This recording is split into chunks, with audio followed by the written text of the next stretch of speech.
Assalamualaikum warahmatullahi wabarakatuh Sobat BMC. Jumpa lagi bersama saya Tony Kristanto, masih di Bumi Mojopahit Channel, gudangnya pusaka berkualitas. Di pagi yang cerah ini saya mendoakan kepada Anda semuanya selalu dalam keadaan sehat walafiat beserta dengan keluarga dan juga apa yang menjadi cita-cita Anda Sobat. Mudah-mudahan dimudah oleh Tuhan Yang Maha Kuasa dan juga senantiasa mendapatkan rezeki yang banyak dan juga barokah. Oke sobat, untuk di episode kita kali ini sekali lagi saya ingin mengajak Anda untuk belajar mengenal dunia tosan aji. Nah, kalau Anda melihat di sini sobat, di sana di depan itu ada sebuah pusaka, ada juga linggayoni dan juga ada di sini sobat. Nah, kalau saya membuka dari sebuah artikel misteri peksi kurung, berarti ini saya mendapatkan lagi peksi kurung. Nah, ini kemarin itu saya mendapatkan dari salah seorang teman tosan aji saya. Ini saya tidak akan membaca dari semua artikelnya. Di sini saya ingin sedikit membaca saja tentang kegunaan atau doyo dari peksi kurung. Mudah-mudahan ini diantara sobat, mungkin diantara Anda ada yang sedang mencari pusaka peksi kurung, mungkin ini bisa menjadi sebagai sebuah solusi. Nah, coba tak tunjukkan kepada Anda ini sobat untuk di peksi kurungnya. Nah, ini kemarin saya waktu membeli sebuah pusaka, saya ditawari oleh seseorang. Nah, teman tosan aji saya, bahwasanya beliau punya stok. Nah, punya stok yaitu peksi kurung. Nah, ini saya bertanya kepada beliau, untuk di peksi kurungnya ini bekas dari keris apa mas? Kalau nggak salah menurut dari beliau adalah bekas dari keris Sempono. Nah, Sempono kalau nggak salah estimasinya Pajajaran kalau nggak salah kemarin tuh. Nah, kalau Anda melihat di sini sobat, untuk di stelnya ini adalah stel dari apa ya, Pasundanan, Dadar Pasundanan menurut dari keterangan teman saya seperti itu. Dan juga untuk di stelnya ini adalah kalau nggak salah kemarin itu Durga. Jadi modelnya ini model Dadar Pasundanan atau Pasundan, dan untuk di stelnya konon kata dari teman saya adalah stel dari Durga, itu seperti itu. Nah, ini adalah peksi kurungnya. Dia adalah peksi yang patah dan juga terjebak di dalam dadarnya. Kalau di antara sobat ini memiliki sebuah pusaka, alangkah baiknya Anda juga merawat dari pesinya. Jadi setiap berapa bulan sekali Anda tuh harus mengecek. Jadi silakan dibuka di pesinya. Nah, kalau dia berkarat atau timbul karatnya silakan dibersihkan, diminyaki dan juga yang lainnya gitu seperti itu. Itu adalah salah satu dari bentuk perawatan. Jangan sampai pusaka koleksi Anda akhirnya itu pesinya patah dan menjadi pesi kurung seperti ini. Nah, kan sangat disayangkan sekali kalau kita memiliki sebuah pusaka kelangenan ataupun juga pusaka apa yang bisa dikatakan itu sesuatu yang pusaka turun temurun atau warisan dari keluarga, ternyata karena keteledoran kita. Nah, karena keteledoran kita akhirnya terus menjadi patah pesinya dan terjebak di dalam dadarnya yang menjadi pesi kurung seperti ini. Tapi sahabat, di dalam sebuah artikel ini adalah artikel dari sebuah majalah Pamor. Di sini mengulas tentang misteri peksi kurung, tetapi saya tidak akan membaca semuanya. Saya akan membaca di sini saja nih tentang kegunaan atau doyo dari peksi kurung. Ini di sini ada 7, jadi 7 apa ya? 7 kegunaan. Yang salah satunya adalah untuk kekebalan, kedikdayaan pada pemiliknya atau pembawanya. Mungkin ini bisa dijadikan sebagai sebuah sarana seperti itu ya.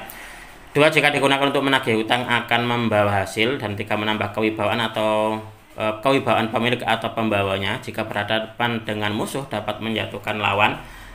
5, jika dibawa oleh orang yang terlibat berperkara hukum bisa selamat atau mudah lolos. Dan 6, jika dipakai berdagang dapat membantu atau semacam bisa dipakai bentuk apa ya, pelarisan, itu seperti itu. Dan 7, untuk kepuasan bertumbuh dengan istri dalam rumah tangganya, mungkin semacam kayak apa ya, bisa dipakai sebagai sarana untuk kejantanan pria. Nah, ini adalah menurut dari keterangan di artikel ini sobat. Nah, artikel yang ada di majalah Pamor ini seperti ini. Nah, mungkin di antara sobat, karena gini, di galeri saya ini saya sudah berkali-kali, saya sering sekali memaharkan peksi kurung seperti ini. Itulah kenapa di antara dari teman-teman saya gitu sobat, yang kebetulan beliau memiliki peksi kurung, biasanya itu juga ditawarkan ke saya, karena di saya gitu loh biasa memang mengambil, jadi ngambil apa, memahari peksi kurung dari teman-teman. Nah, di teman-teman ini nanti juga setelah saya mahari, saya maharkan ulang kepada para penonton saya atau para pelanggan saya. Nah, ini menurut dari keterangan teman saya, bekas dari keris Sempono sobat. Nah, Ini kalau kita melihat seperti ini kayaknya masih panjang ya. Jadi yang terjebak atau patah di dadernya ini mungkin sekitar segini mungkin ya. Oke sobat, kita akan lanjut untuk pembahasan di video kita kali ini. Di video kita kali ini sobat, saya ingin mereview dari sebuah pusaka yang cukup unik. Pusaka ini kapan hari itu saya ambil langsung ke lokasi. Jadi saya ambil ke tempat teman saya bersama dengan istri saya waktu itu. Nah, ini adalah wujud dari pusakanya. Kalau Anda melihat, ini kapan hari untuk di warangkanya, karena tak lihat warangkanya itu sangat amat sederhana sekali. Akhirnya saya berinisiatif untuk menggantinya sobat. Nah, saya ganti dengan warangka model apa ya, ladrang Madura seperti ini. Nah, kalau Anda melihat ini untuk diukirannya, ini sungguh sangat luar biasa sekali ini. Ini adalah ciri khas dari warangka Madura, jadi berukir kayak gini. Nah, dadernya pun juga dia berbentuk seekor naga. Nah, naga dan juga dia memakai mahkota. Coba kita akan melihat seperti apa wujud dari pusakanya ini sobat. Nah, ini adalah wujud dari pusakanya. Ini kalau kita melihat seperti ini sobat, pusaka yang seperti ini biasanya banyak sekali peminatnya. Karena apa? Karena apa ya, bisa dikatakan dari para pecinta tosan aji itu suka dengan yang pamornya ngebiar. Jadi kebanyakan dari mereka pun juga suka dengan pamor-pamor yang ngebiar seperti ini. Nah, ini kalau untuk saya pribadi ini masuknya di dapur brojol. Jadi bentuknya ini dapurnya lurus, gandiknya lugas, dan ada pejetan saja seperti ini. Ini adalah dapurnya dapur brojol. Dan untuk di pamornya sendiri sobat, kalau menurut pribadi saya ini masuk di pamor Jung Isi Donyo Winengku. Jadi di bagian pinggirnya ini dia ada pamor tepennya atau pamor wengkonnya. Itulah kenapa saya menyebutnya adalah pamor Jung Isi Donyo Winengku, karena di bagian dalamnya ini sobat, ini semacam kayak pamor Jung Isi Donyo. Nanti tak tunjukkan kepada Anda, kita akan belajar bareng-bareng. Kita akan membuka buku. Kebetulan di sini juga yang saya jadikan sebagai bahan referensi adalah buku pamor sobat. Nah, di sini ada keterangan tentang pamor Jung Isi Donyo. Nah, gambarnya seperti ini. Meskipun tidak tidak sama persis, tapi kalau untuk saya pribadi, dalam pengetahuan tosan aji saya sobat, dalam pengamatan saya ini adalah masuknya tetap di pamor Jung Isi Donyo. Tetapi jika di antara Anda ada yang punya pendapat lain, saya persilahkan. Coba, karena saya meyakini bahwa ini adalah pamor Jung Isi Donyo, maka di sini saya buka untuk di artikel keterangan Jung Isi Donyo. Bentuknya mirip Putri Kinurung. Bedanya bulatan-bulatan kecil yang terdapat pada kurungan bulatan relatif lebih besar. Ada juga yang bentuknya sepintas mirip pamor Bendo Segudo. Tuahnya untuk menumpuk kekayaan dan tidak pemilih. Nah, pusaka Jung Isi Donyo ini bisa dikatakan adalah pusaka kerejekian, yang mana tuahnya ini konon dipercaya untuk bisa menumpuk kekayaan dari sang pemilik pusaka. Itu seperti itu. Jung itu artinya adalah kapal sobat, kapal Majapahit. Isi Donyo berarti berisi harta benda. Jadi kapal yang berisi harta benda. Itulah kenapa di dalam tuahnya ini diyakini untuk menumpuk kekayaan. Itu seperti itu. Nah, coba kita akan amati sekali lagi untuk di pusakanya sobat. Karena saya pun juga waktu teman saya membuat statusnya gitu, tak lihat, wah kayaknya ini ada keris bagus ini. Akhirnya terus tak parani. Tak datangin ke rumahnya. Nah, tak datangin ke rumahnya, dan waktu itu pun juga saya bersama dengan anak istri saya. Jadi anak istri saya juga ikut. Nah, waktu saya melihatnya gitu, wah ternyata memang pusakanya luar biasa sekali. Dan kalau Anda melihat untuk di pamornya nih, sap-sapan dari pamornya sungguh sangat terasa sekali ya. Sangat terlihat maksudnya.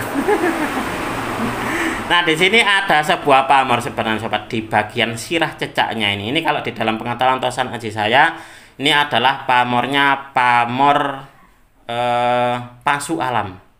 Nah, ini adalah pamor Pasu Alam, yang mana dalam pengetahuan tosan aji saya, tuah dari pamor Pasu Alam ini adalah agar pemilik dari pusaka berpamor ini jika berusaha maka akan mendapatkan hasil, maka akan cepat mendapatkan hasil. Kalau dipakai berdagang ataupun juga berusaha apapun itu, maka akan cepat memberikan sebuah hasil. Itu seperti itu. Nah, ini adalah pamor Pasu Alam. Itulah kenapa ini sangat apa ya, sangat berkesinambungan sekali bahwasanya untuk di dapurnya adalah dapur brojol, yang mana dapur brojol ini di dalam pengetahuan Tosan Aji adalah untuk kelancaran, baik itu kelancaran dalam usaha, berbisnis, rezeki, cita-cita, dan juga yang lainnya. Dan untuk di pamornya adalah untuk menumpuk kekayaan sobat. Nah, setelah kita melihat dari buku, keterangan dari buku pamor sobat, di sini saya ingin menambahkan dari artikel yang lain. Ini mudah-mudahan ini nanti bisa menjadi sebuah bahan referensi Anda mengenal dunia Tosan Aji atau yang sedang pemula dalam belajar babakan Tosan Aji. Brojol ini merupakan ungkapan peristiwa kelahiran jabang bayi ke dunia atau brojol, dan makna sesungguhnya dari dapur brojol ini sebenarnya bukan pada proses kelahirannya, tapi lebih ditujukan pada kesucian jabang bayi yang baru dilahirkan, yaitu fitrah manusia. Pesan yang disampaikan oleh sang empu adalah agar manusia dapat dilahirkan atau disucikan kembali secara spiritual atau kembali pada fitrahnya. Dan jika membicarakan tuah sobat, maka keris dapur brojol ini diyakini untuk memperlancar atau memudahkan segala urusan, termasuk rezeki, karir, cita-cita, dan segala hal yang berkaitan dengan hajat hidup sang pemilik pusaka. Jadi keris brojol ini memang identik sekali bahwasanya untuk apa ya, aplikasi doanya gitu loh di dalam tuah dapur brojol adalah untuk kelancaran, baik itu kelancaran rezeki, cita-cita, karir, dan juga yang lainnya, itu seperti itu. Nah, kalau kita membahas tentang pamornya sobat, nah ini adalah pamornya Jung isi dunyo winengku. Jung ini artinya adalah kapal, dunyo dalam bahasa Jawa artinya harta benda. Jung isi dunyo ini artinya kapal yang berisi harta benda. Dapat disimpulkan sobat bahwa filosofi dari pamor Jung isi dunyo ini merupakan doa dan harapan agar dalam kehidupannya pemilik keris ini bisa berlimpah harta benda dan juga kekayaan. Tuah pamor Jung isi dunyo ini dapat membantu memudahkan mencari rezeki dan juga untuk menumpuk kekayaan. Sedangkan wengkon atau winengku ini melambangkan perlindungan, memagari, membentengi, atau menangkis segala bentuk serangan dari luar yang dapat membahayakan pemilik keris dengan pamor wengkon atau winengku. Itu seperti itu sobat. Nah, setelah kita melihat filosofi dan juga tuah dari dapur dan juga pamornya, ini di sini kita atau saya pribadi mengambil kesimpulan bahwasanya mungkin zaman dahulu pusaka ini dibabar atau dipesan oleh seseorang yang menginginkan kehidupannya itu selalu diberikan kemudahan oleh Tuhan yang Maha Kuasa. Jadi aplikasinya seperti itu. Doa yang dipanjatkan kepada Tuhan yang diaplikasikan menjadi sebuah Tosan Aji itu adalah agar kehidupannya senantiasa diberikan sebuah kekayaan, kemudahan dalam mencari harta benda, kemudahan dalam menumpuk kekayaan. Karena gini sobat, karena sejatinya setiap orang itu pasti menginginkan sebuah kemakmuran di dalam kehidupannya. Dan juga sobat, selain dia ingin kehidupannya itu makmur, adem ayem, tentrem, gemah ripah loh jinawi, itu seperti itu, dia pun juga tidak ingin atau tidak lupa bahwasanya segala sesuatu itu kalau kita sudah mendapatkan sebuah kesuksesan, kita sudah mendapatkan sebuah kesejahteraan, maka kita pun juga menginginkan sebuah perlindungan.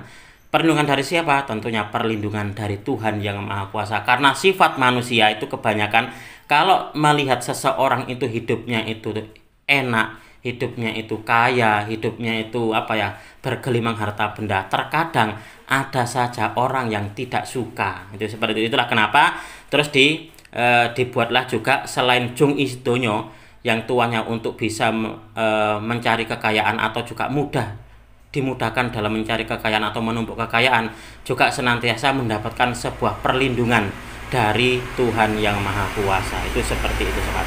Di dalam pembabaran sebuah pusaka, dalam pandangan saya loh ya, itu seperti itu. Jadi saya menyimpulkan bahwasanya untuk di pusaka yang ini, pemiliknya dahulu dalam memesan sebuah pusaka ini agar senantiasa kehidupannya itu diberikan gangsar, mudah, lancar. Dalam apa? Dalam usahanya, agar senantiasa kehidupannya nanti menjadi sebuah penghidupan yang gemah ripah loh jinawi, yang menjadikan dirinya itu menjadi seseorang yang kaya harta dan juga selalu mendapatkan perlindungan dari Tuhan yang Maha Kuasa. Nah, itu adalah dari sudut pandang saya sobat.